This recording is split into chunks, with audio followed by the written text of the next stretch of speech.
पिता, पुत्र और पवित्र आत्मा के नाम पर आमीन। आप सबों को जय यीशु। आज हम लोग अपने परिवार को किस प्रकार नासरत के उस पवित्र परिवार के समान बना सकते हैं, इस विषय पर मनन चिंतन करेंगे। पवित्र बाइबल में नासरत का एक पवित्र परिवार के विषय में लिखा हुआ है, जो परिवार सब परिवारों के लिए एक आदर्श परिवार है। आज हम लोग मनन चिंतन करेंगे कि उस नासरत का वो घर हमारे लिए आदर्श परिवार कैसे बना, और हम उसी प्रकार अपने घर को पवित्र परिवार, एक आदर्श परिवार कैसे बना सकते हैं। तो सबसे पहले हम लोगों को नासरत के उस परिवार में जाना पड़ेगा, वहाँ के लोगों के जीवन के विषय में मनन चिंतन करना पड़ेगा। नासरत के परिवार में हमें मालूम है पति पत्नी और एक बेटा, जी हाँ, संत जोसेफ, माता मरियम एवं प्रभु यीशु मसीह। वो परिवार आदर्श परिवार या पवित्र परिवार कैसे बना, हम जल्दी बोलेंगे। वह उस घर में ईसा मसीह का जन्म हुआ, ईसा मसीह उस घर में रहता है, इस कारण वो घर स्वर्ग बना है, वो घर आदर्श बना, इसलिए उस घर में शांति, प्रेम सब कुछ है। तो हम लोग आज थोड़ा सा मनन चिंतन करेंगे, क्या ईसा मसीह के कारण वो घर स्वर्ग बना? क्या ईसा, केवल ईसा मसीह के कारण ही उस घर में शांति, प्रेम सब आया? सबसे पहले उस घर का मुखिया संत जोसेफ, क्योंकि घर का पिता घर का मुखिया होता है। उस घर में वो जो पिता के रोल में हम संत जोसेफ को पाते हैं। संत जोसेफ के विषय में, उनके व्यक्तित्व के विषय में, उनके स्वभाव के विषय में एक शब्द के द्वारा पवित्र बाइबल में उनका पूरा इतिहास को लिख डाला। यदि हम लोग मत्ती के सुसमाचार उसके अध्याय 1 को पढ़ेंगे, मत्ती के सुसमाचार उसके अध्याय 1 वाक्य 19, वहां पर संत जोसेफ के विषय में लिखा है, वह एक धर्मी था। जोसेफ के विषय में इस धर्मी शब्द के द्वारा उनका पूरा स्वभाव को लिख डाला। अभी वो धर्मी कैसे हैं, आगे उनके जीवन को देख करके हमें पता चलेगा। धार्मिक व्यक्ति वो लोग हैं जो ईश्वर के इच्छा के अनुसार, ईश्वर के नियम के अनुसार, ईश्वर से जुड़ करके जीवन जीने वाले व्यक्ति, उन्हें हम लोग धर्मी व्यक्ति या धार्मिक व्यक्ति कहते हैं। तो एक व्यक्ति को धर्मी बनने के लिए वे ईश्वर से जुड़े रहना जरूरी है, ईश्वर की इच्छा के अनुसार उनके नियम का पालन करते हुए जीवन जीने वाला व्यक्ति होना चाहिए। तो संत जोसेफ में हम यही सब कुछ पाते हैं। सबसे पहले संत जोसेफ बाइबल के अंदर कहीं भी अपना मुंह खोल करके बात नहीं किया है। हमें ऐसा भी डाउट लगेगा ये कहीं गूंगा तो नहीं है, क्योंकि बाइबल के अंदर अनेकों जगहों पर उनके विषय में तो लिखा हुआ है, उनके कार्य के विषय में लिखा हुआ है, उनके उस स्वभाव के विषय में लिखा हुआ है, लेकिन कहीं भी संत जोसेफ को कुछ बात करता हुआ नहीं पाते हैं। लेकिन संत जोसेफ सुनता था, जो कुछ सुना है उसके अनुसार जीवन जीने वाला व्यक्ति। स्वप्न में ईश्वर उनसे बात करता था। हम लोग कहता है, जनरली कहते हैं, जो व्यक्ति जागते रहते वक्त प्रभु का मनन चिंतन करते हैं, प्रार्थना भक्ति का जीवन जीते हैं, जो ईश्वर से सदा बात करते रहता है, जो हृदय में ईश्वर का नाम जपते रहता है सदा, वो जब सोता है ईश्वर उनसे फिर बात करता है। तो जोसेफ ऐसा एक व्यक्ति था, अपने हृदय में निरंतर प्रभु का मनन चिंतन करने वाला, प्रभु की आराधना स्तुति करने वाला, प्रभु की इच्छा को अपनी इच्छा बना करके चलने वाला। इसलिए जोसेफ जब सोते वक्त ईश्वर उनसे बातें करता था। जहां हम लोग देखते हैं मत्ती के सुसमाचार के अंदर 5 बार ईश्वर दूत के द्वारा जोसेफ से बात करते हैं। जोसेफ तुरंत उस कार्य करने के लिए उठ खड़े होते हैं, कार्य करते हैं। जो कुछ आग्रह करते हैं उसको करने वाला। जोसेफ ने कहीं भी कुछ भी सवाल नहीं किया। चाहे गर्भवती मरियम को अपने पत्नी के रूप में स्वीकार करने की बात हो, जो नाम लिखवाना था गर्भवती मरियम को लेकर के बदलेहम की वो यात्रा हो, या स्वर्गदूत ने जो संदेश दे करके बच्चे को लेकर अपने पत्नी को लेकर मिस्र देश की ओर भागना हो, या वहां जाकर के थोड़ा सेटल हुआ उस समय पर फिर लौटने का आज्ञा दिया, उस समय पर वापसी हो, कहीं भी जोसेफ ने सवाल नहीं किया। लेकिन जो कुछ कहा गया उसके अनुसार वो चुपचाप चलता रहा, करता रहा। जोसेफ की धार्मिकता यहां पर हम पाते हैं।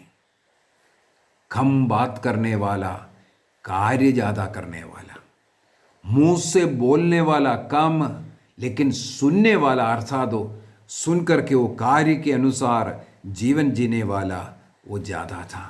इसलिए हम कह सकते हैं उनका जो आज्ञाकारिता, ईश्वर जो कुछ कहा उसको पूरा करना अपने जीवन में, उनके आज्ञाकारिता को, ओबीडियंस को हम लोग देखते हैं। इसके बाद जोसेफ के विषय में बाइबल में कई जगह पर लिखा हुआ है, वह जो काम कर करके, वो भी एक बढ़ई का काम करते हुए, कारपेंटर का काम करते हुए अपने परिवार को चलाया। वो अपना सुख आराम को नहीं देखा, बल्कि अपने परिवार को चलाने के लिए कितना कष्ट उठाना है वो उठाने के लिए तैयार था। मेहनती व्यक्ति था। उदाहरण के लिए यदि जोसेफ बदलेहम गया, वहां पर भी कुछ ना कुछ काम किया होगा, तब तो वहां रह करके अपने परिवार को चला पाया। एक अनजान देश मिस्र देश गया, ये नहीं सोचना वहां जाकर के उनको कोई ऐसा नौकरी मिल गया हो। उन्होंने मेहनत किया, मजदूरी किया अपने परिवार को चलाने के लिए। कहीं भी उन्होंने उसके खिलाफ कुछ बोला हुआ या कुड़कुड़ाया हुआ नहीं दिखता है। जैसे आजकल के पुरुष लोग जो कहते हैं हम दिन रात मेहनत करते हैं और थोड़ा आराम के लिए, थोड़ा खुशी के लिए थोड़ा दारू पीना है या अन्य कुछ ऐसे ऐसे अंधोफंद खाना पीना, जोसेफ के विषय में हम लोग ये नहीं पाते हैं। वो परिश्रमी व्यक्ति था, वो परिवार के साथ उसमें आनंद मनाता था। जो कुछ उसमें मिलता था मेहनत कर करके, वो परिवार के साथ मिलकर के खाने में वह आनंद पाता था। ये नहीं अपनी खुशी के लिए, वो थकावट को दूर करने के लिए हम थोड़ा पिएंगे, इस प्रकार का स्वभाव का नहीं था। धर्मी व्यक्ति का एक और मतलब है ईश्वर से जुड़ करके निरंतर प्रार्थना करने वाला, ईश्वर के नियम के अनुसार अपने जीवन को चलाने वाला। इसके लिए हम लोग देख सकते हैं वो प्रतिवर्ष यरूशलेम मंदिर जाया करता था।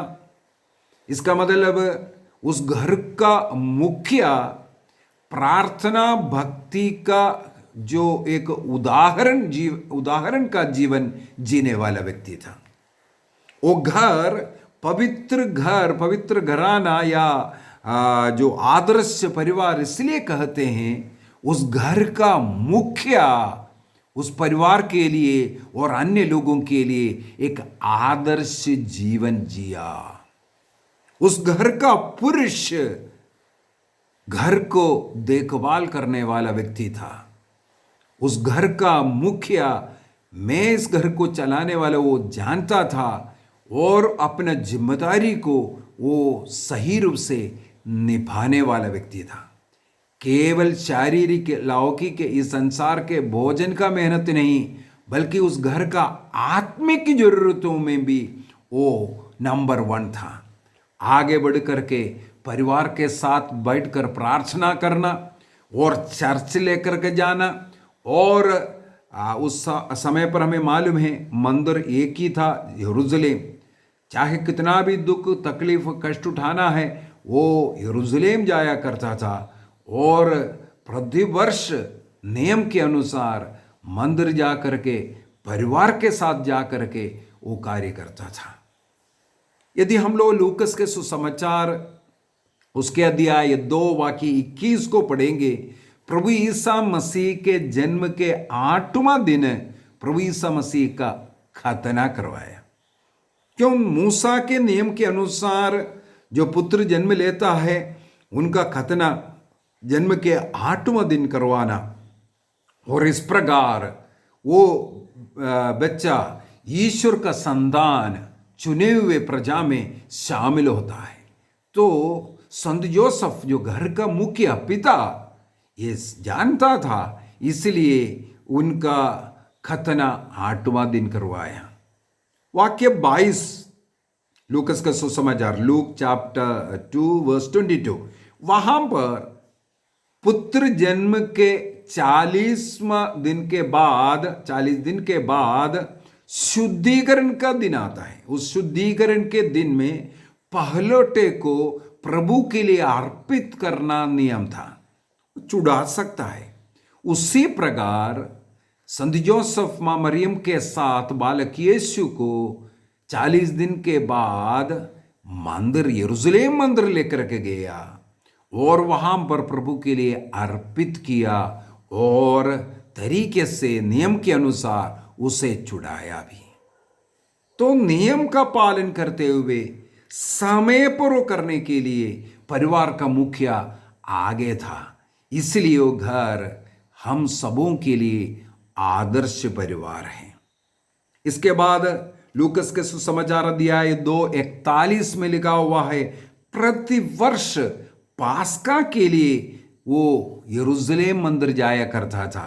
बालक यीशु होने के बाद, मरियम के साथ विवाह के बाद अपने परिवार के साथ वो जाता था। ये नहीं सोचता छोटा बच्चा है और तकलीफ है, ये नहीं, वो परिवार के साथ मंदिर जाने वाला था।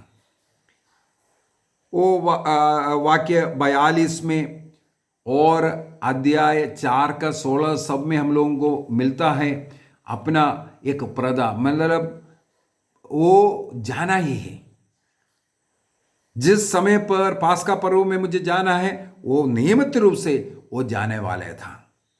जो सिनेगोग जाना है शनिवार को, वो सिनेगोग जाता था। इस प्रकार उनके परिवार में इस पिता ने एक नियम बना कर रखा हुआ था।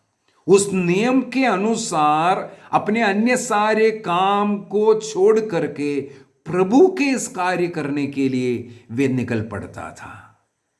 तो घर का मुखिया संत जोसेफ अपने घर को जिस प्रकार चलाया, यदि उसी प्रकार हम प्रत्येक पुरुष घर का जो मुखिया है अपने घर का आत्मिक एवं भौतिक जरूरतों में बढ़ चढ़ करके आगे बढ़ेंगे। अपने खुशी के लिए नहीं, लेकिन परिवार की खुशी के लिए जितना भी तकलीफ उठाने का हम साहस करेंगे, हम इस प्रकार का एक निर्णय करेंगे, हमारा घर जरूर एक आदर्श परिवार बनेगा। घर का मुखिया पिता है, पुरुष है, पति है। उस व्यक्ति को हर कार्य संत जोसेफ जिस प्रकार किया, प्रभु में रहकर, प्रभु के साथ जुड़कर, प्रभु के नाम पर सब कुछ करना है। अपने खुशी के लिए नशा करना और इस प्रकार परिवार के बच्चों के लिए, अन्य लोगों के लिए बुरे उदाहरण नहीं, बल्कि हमें एक आदर्श जीवन जी करके बच्चों के सामने, अन्य लोगों के सामने दिखाना है एक पिता कितना भक्त व्यक्ति है। पिता किस प्रकार परिवार के लिए सहन करते हैं, दूसरों को क्षमा करते हैं, किस प्रकार वो परिवार को प्यार करते हैं। तो हम लोग संत जोसेफ के जीवन में इस प्रकार अनेकों बातें देख सकता है, जो अपना भूमिका परिवार को पवित्र बनाने के लिए, एक आदर्श परिवार बनाने के लिए उन्होंने किया। अभी जाते हैं दूसरे व्यक्ति पर। वो है माँ मरियम, उस घर का माँ। माता मरियम के विषय में हमें मालूम है, उनके माता पिता के बुजुर्ग अवस्था में बेटी का जन्म हुआ और कहा जाता है परंपरा के अनुसार, कलीसिया के परंपरा के अनुसार, जब दूध चुढ़ाए गए इसके बाद माता मरियम को मंदिर में अर्पित किया और मंदिर में ही माता मरियम का पालन पोषण हुआ, वहाँ रह करती थी। जब वो 12-13 साल की उम्र की हो गई, यहूदी नियम के अनुसार हर कन्या का मंगनी करवाना जरूरी है। उनका मंगनी संत जोसेफ से होते हैं और वह अपने घर इसके बाद लौटते हैं। मंदिर में एक पवित्र जीवन जिए। अन्ना नाम की एक विधवा स्त्री वहाँ माता मरियम को शिक्षा देती थी, धर्म ग्रंथ के विषय में, मसीह के विषय में, मसीह के आगमन के विषय में सब कुछ इन्हें सिखा चुका है। इस प्रकार एक पवित्र जीवन जीने का और जीवन के अंत तक कन्या बने रहने का निर्णय बचपन से लेने वाली एक बेटी, और स्वर्गदूत अर्थात स्वर्ग स्वयं इनकी पवित्रता का साक्ष्य देता है। ऐसे एक युवती, स्वर्गदूत जिनकी स्तुति किया, अर्थात स्वर्गदूत से भी एक बड़ा स्थान जिस मनुष्य को मिला वो है मरियम। स्वर्ग उनकी आदर किया, स्वर्गदूत उनका नमन किया। किसी पुरोहित को भी ये सौभाग्य नहीं मिला, वो सौभाग्य मरियम को मिली। इस प्रकार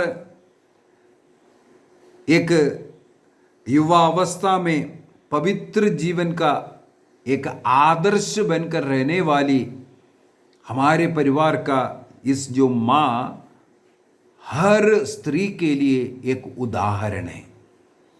जिस प्रकार मरियम बाल्य अवस्था से पवित्र जीवन जीने का निर्णय किया, हम सबों को भी वही निर्णय करना है। मेरा शरीर ईश्वर का मंदिर है, इस मंदिर को मैं कभी अपवित्र नहीं करूंगा किसी भी रूपेण, चाहे वासना के पाप में हो या नशे के रूप में हो, किसी भी रूपेण ईश्वर के इस मंदिर, पवित्र मंदिर, मेरे शरीर को पवित्र ना करना, जीवन के अंत तक इसे पवित्र रखने का निर्णय करना। मरियम का ये निर्णय स्वर्ग उसको साक्षी दिया, हाँ ये पवित्र है।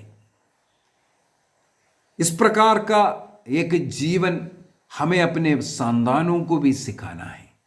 इसलिए घर में मरियम, जैसे योहन के सुसमाचार अध्याय 19 में हम लोग पढ़ते हैं, ईसा मसीह ने योहन को अपने माँ सौंपा, योहन ने तब से अपने घर में उनको आश्रय दिया। हमें भी ये देखना है मरियम हमारे घर में है कि नहीं।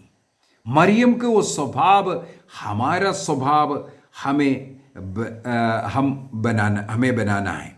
सबसे पहले अपने को पवित्र रखने वाली, दूसरा प्रार्थना का जीवन, सब कुछ अपने हृदय में संचित रखना, संजोए रखना और उस पर मनन चिंतन करना, ये उनका एक स्वभाव था। जो कुछ सुना, स्वर्गदूत ने जो कहा, गडरिया लोगों ने जो कहा, या मंदिर में शास्त्री लोग या ईसा मसीह का वचन, ये सब अपने हृदय में संचित रखता था और उस पर मनन चिंतन करते रहते थे। प्रभु की स्तुति करने वाले व्यक्ति। और जिस महिला ने अपने जीवन में सांसारिक वस्तुओं पर नहीं बल्कि ईश्वर में आनंद मनाए। लूकस के सुसमाचार अध्याय 1 वाक्य 46 और 47 में, लूक चैप्टर 1:46 एंड 47 में अपने मुक्तिदाता ईश्वर में आनंद मनाने वाले माँ मरियम को हम वहाँ पर पाते हैं। और ईश्वर में पूर्ण रूप से विश्वास करने वाले, जो कुछ प्रभु ने कहा है, जो कुछ पवित्र बाइबल में लिखा है, ये मेरे जीवन में पूरा होगा, इस प्रकार विश्वास करने वाली महिला। लूकस के सुसमाचार उसके अध्याय 1:45 में एलिजाबेथ पुकार करके कहते हैं, आप धन्य हैं क्योंकि आप विश्वास किया है। और काना के विवाह भोज में हम लोग देखते हैं, लूकस के यूहन्ना के सुसमाचार अध्याय 2 वाक्य 5 में माँ मरियम यीशु मसीह के पास जाते हैं, बात बताते हैं, यहाँ पर अंगूरी खत्म हो चुका है। इसके बाद जाकर के सेवक से कहते हैं, जो कुछ बेटा कहता है वो सुनना। यीशु के पास सेवकों को भेजता है। अर्थात मरियम विश्वास करती थी, इस घर के संकट से बाहर निकालने के लिए एक व्यक्ति इस घर में ही उपस्थित है, वो ईसा मसीह है। इसलिए उन सेवकों को मसीह के पास भेजा। उनके वो विश्वास, प्रभु ये सब कुछ कर सकता है। इसलिए हम लोगों को भी मरियम के समान विश्वास के साथ प्रार्थना करना है, विश्वास के साथ कार्य करना है, विश्वास के साथ ईश्वर से हम लोगों को याचना करना है, प्रार्थना करना है, मांगना है। माता मरियम में एक बहुत सुंदर और एक बात मुझे अच्छा लगता है, वो कहीं भी जीवन में बहुत दुख तकलीफ कष्ट उठाए लेकिन कोई कंप्लेंट नहीं है। उन्हें गर्भवती थी, उन्हें बदलेहम तक जाना पड़ा। उस जमाने में कोई एरोड्रोम या बस कुछ नहीं है। चलना या गधा के ऊपर बैठ करके चलना ये बहुत दुखदायक है, कष्ट देने वाला है, वो भी जो गर्भवती एक महिला के लिए। कहीं भी कंप्लेंट नहीं किया। बेथलेहम पहुंच करके कहीं भी उन्हें रहने के लिए सराय में जगह नहीं मिला। आखिर में उन लोग रहने के लिए ऐसा एक जगह चुना है जहां भेड़ बकरियां, गाय बैल जो रहता है, ऐसे गौशाले में जब शरण लिया, वहां पर भी मरियम कंप्लेंट नहीं कर रहे हैं।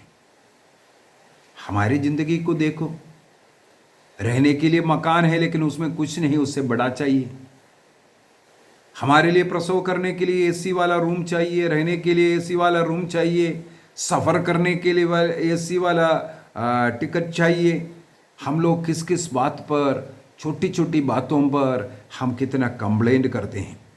माता मरियम कोई कंप्लेंट नहीं, जो अवस्था उसी अवस्था को स्वीकार किया, उस अवस्था में रह करके प्रभु को धन्यवाद दिया। जो कुछ मिला है धन्यवाद हृदय के साथ स्वीकार करने वाली वो मरियम हमारे लिए आदर्श बनना है। पुत्र प्रसव के बाद भी देख लीजिए, जैसे मैंने जोसेफ के विषय में कहा, मिस्र देश की ओर जो जाना, रातों रात भागना कितना कष्टदायी है, पीड़ादायी है। बच्चे को उठाकर कोई कंप्लेंट नहीं जाती है। तो इस प्रकार कुटकुटाए बगैर, कंप्लेंट किए बगैर कार्य करने वाले, अपने पति के साथ मिलकर के बच्चे का देखभाल करने वाले और पति ने जो कुछ आग्रह किया उसके अनुसार चलने वाले मरियम को हम पाते हैं। और अपने पति को इतना अधिक आदर सम्मान देने वाला व्यक्ति के रूप में भी हम लोग पाते हैं। यदि हम लूकस के सुसमाचार अध्याय 2 वाक्य 48 को पढ़ेंगे, वहां पर हम लोग देखते हैं जब ईसा मसीह को मंदिर में पाया तो ईसा मसीह से माँ मरियम कंप्लेंट करती है, बेटा तुमने ऐसा क्यों किया? देखो तो तुम्हारा पापा और मैं कितना दुखी होकर के तुम्हें ढूंढ रहा था। पहला जो स्थान अपने को नहीं, पापा को दिया, पिता को दिया। जिस स्त्री के, जिस पत्नी के हृदय में अपने पति के प्रति आदर रहता है, सम्मान रहता है, उनका बातचीत से पता चलता है ये कितना अपने पति का आदर करते हैं। तो मरियम से हमें सीखना चाहिए, घर के जो मुखिया, जो पति है, जो पिता है, उनका आदर सम्मान करना। ईसा मसीह के स्वर्गारोहण के बाद हम लोगों को मालूम है शिष्य लोग भयभीत थे, यहां वहां भागना शुरू किया। उस झुंड को छोड़ करके वे दुखी थे और निराश अवस्था में था। इस प्रकार हताश, निराश, डर, भय से अलग अलग तितर बितर होने वाले सभी शिष्यों को इकट्ठा कर बिठाना, उन्हें ढारस में बंधाना, उन्हें प्रार्थना करना, ये सब मां मरियम ने की। उन्हें वचन बोल करके दिया, जो कुछ हुआ वो वचन के अनुसार हुआ। इसलिए जैसे ईसा मसीह ने आग्रह किया, हमें इंतजार करना है वो पवित्र आत्मा के लिए। बिखरे हुए को जोड़ने का कार्य, जो निराश, हताश जो लोग हैं उन्हें सांत्वना देने का कार्य करने वाली, इस प्रकार एक स्त्री को घर में बनने की जरूरत है। सबों को सांत्वना देने वाले, सबों को शक्ति देने वाली, सबों को एकजुट मिलाकर के लेके जाने वाली। लेकिन अनेकों घरों में ऐसा भी देखने के लिए आता है, विवाह होकर के एक बहू घर में आते हैं, इसके बाद उस घर को तोड़ने का प्रयत्न करते हैं,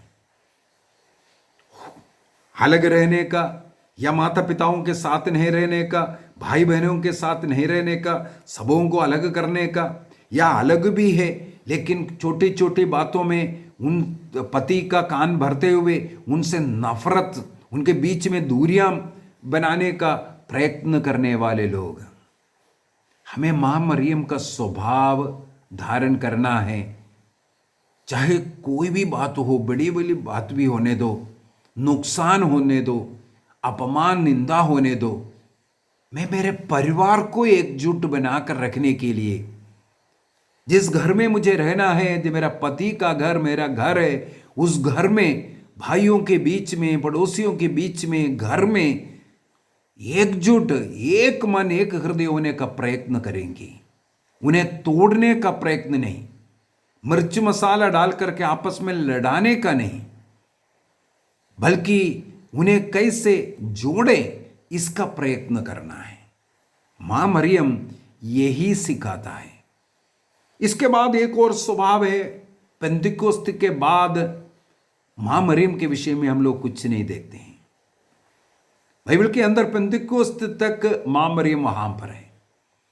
जिस प्रकार सूरज उगने के बाद चांद अपने आप पीछे हट जाता है, उसी प्रकार मां मरियम पेंतिकोस्त के बाद जो पवित्र आत्मा शिष्यों को मिला, शिष्य लोगों को आगे बढ़ा करके वो अपने को पीछे हटाता है।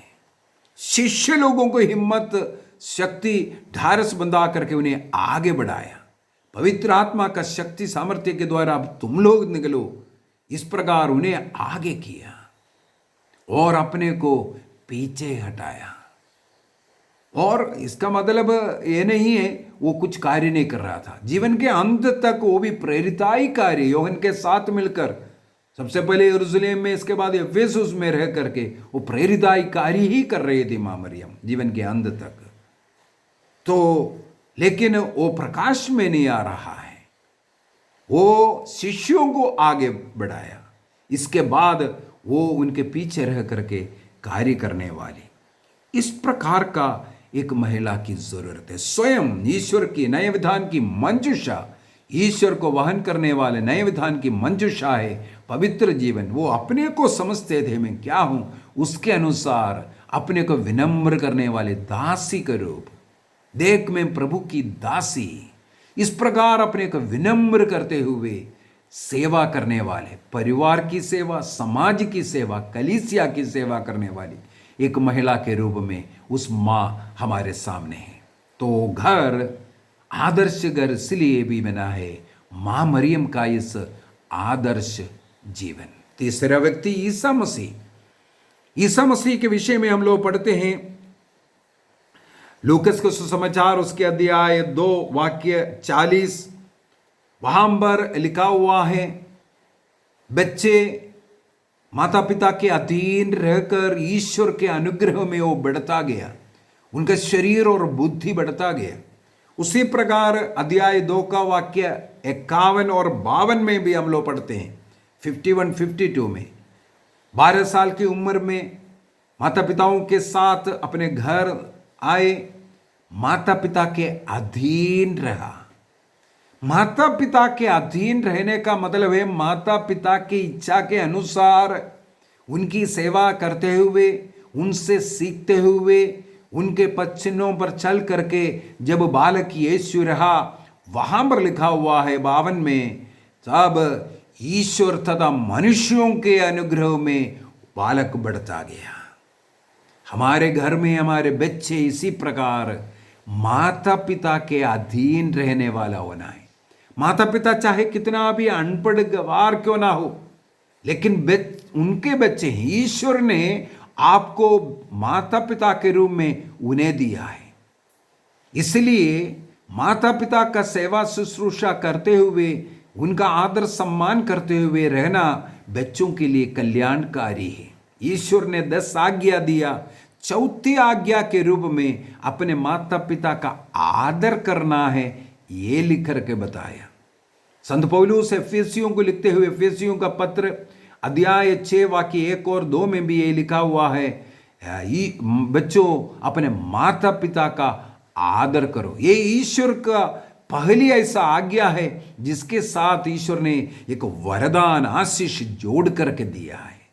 आशीष है इस संसार में यदि आपको आनंद शांति का जीवन जीना है, एक भरपूर आनंदमय जीवन जीना है, एक लंबी उम्र का जीवन जीना है, ईश्वर जो स्थान पर दिया है, जो नौकरी दिया है, जो घर दिया है, वहां आपको सुख शांति चाहिए, आनंद चाहिए, आप अपने माता पिता का आदर करना सीखो। प्रवक्ता ग्रंथ उसके अध्याय 3 वाक्य 2 से 18 तक वचन जो है, किस प्रकार बच्चे अपने माता पिता का आदर करना चाहिए, ये ईश्वर का आदेश है। बच्चों के लिए ईश्वर का आदेश है कि वे अपने माता पिता का आदर करना है। जब बच्चे अपने माता पिता का आदर करेगा, तब ईश्वर का अनुग्रह माता पिता के द्वारा बच्चों पर आता है। वे इस प्रकार अपना धन संचय करता है, धन इकट्ठा करता है, उनका पाप क्षमा होता है। ऐसे बच्चों का प्रार्थना ईश्वर सुनता है। ईश्वर का आशीर्वाद माता पिताओं के द्वारा जब आता है, उन संतानों का घर सुदृढ़ बनता है। जिस घर में माता पिता का आंसू गिरता है, जिस घर में माता पिता का आदर सम्मान बच्चे नहीं करता है, वो घर टूटा हुआ शैतान का घर बनता है। इसलिए अपने बुजुर्ग माता पिता का जब तक वो जीवित है, आप उनका आदर करना, उनका सेवा करना, यही बाइबल सिखाता है।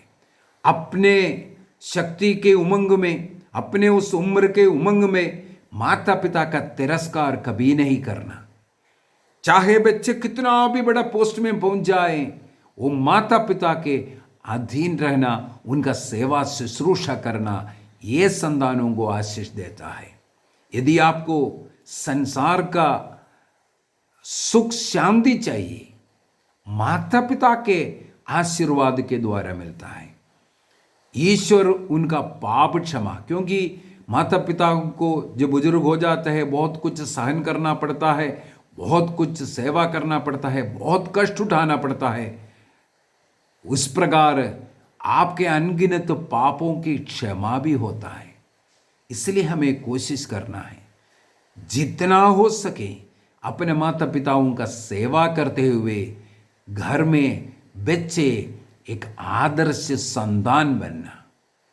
जैसे ईसा मसीह अपने माता पिता का आदर सम्मान किया, उनका अधीन रहा, उनका सेवा शुश्रूषा किया। कहा जाता है संत जोसेफ के मृत्यु के बाद ईसा मसीह स्वयं जो कारपेंटर का बढ़ई का काम करता था, इस प्रकार वो घर को संचालित करता था, उस घर का जरूरतों को पूर्ति करता था। बच्चे माता पिता के लिए एक उदाहरण बनना है, लोगों के लिए एक उदाहरण बनना है, उनका जीवन आदर्श जीवन बनना है, तब हमारा घर आदर्श बनता है। अनेकों बच्चे माता पिता को नहीं सुनते हैं, प्रार्थना के लिए नहीं बैठते, चर्च में नहीं जाते हैं, अपने मर्जी से चलते हैं, घर में नहीं रहते, दोस्तियों में जाते हैं। ये सब के सब देखना बर्बाद बच्चे मिलेगा।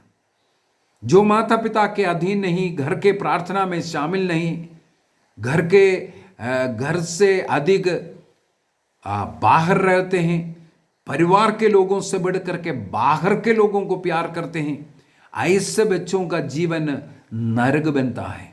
वो उस घर को भी नरक बनाता है। एक निर्णय करना है, बालक यीशु के समान, ईसा मसीह के समान मैं भी अपने माता पिता के अधीन रहना, माता पिता का कहना मानने वाला बनूंगा। इस प्रकार हम अपने घर को आदर्श परिवार बना सकते हैं। आइए एक निर्णय करें, आंखों को बंद करें।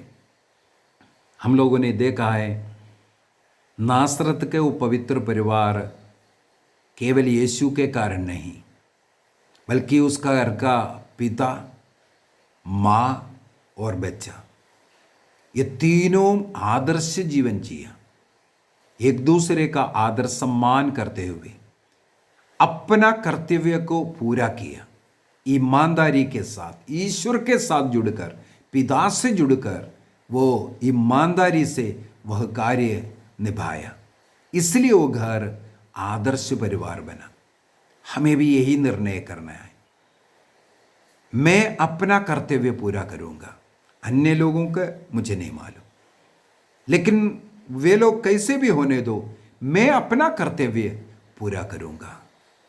मैं मेरा सुख नहीं बल्कि परिवार का, अन्य लोगों का जो सुख है उसको ढूंढूंगा। अपनी इच्छा नहीं, परिवार की इच्छा निर्णय कीजिए। इस प्रकार मेरा घर एक आदर्श घर, दूसरे लोगों के लिए उदाहरण का घर, मेरा जीवन अन्य लोगों के लिए उदाहरण का जीवन, संत जोसेफ के समान, मरियम के समान, यीशु के समान जीने का निर्णय कीजिए। यदि घर का मुखिया पिता जोसेफ जैसे बन जाए, घर की माता मरियम के समान बन जाए, घर के बच्चे यीशु के समान बन जाए, हमारा घर भी नासरत के पवित्र घराने के समान आदर्श परिवार बनेगा। हमारा घर स्वर्ग बनेगा। पिता, पुत्र और पवित्र आत्मा के नाम पर आमीन। आप सबों को जय यीशु।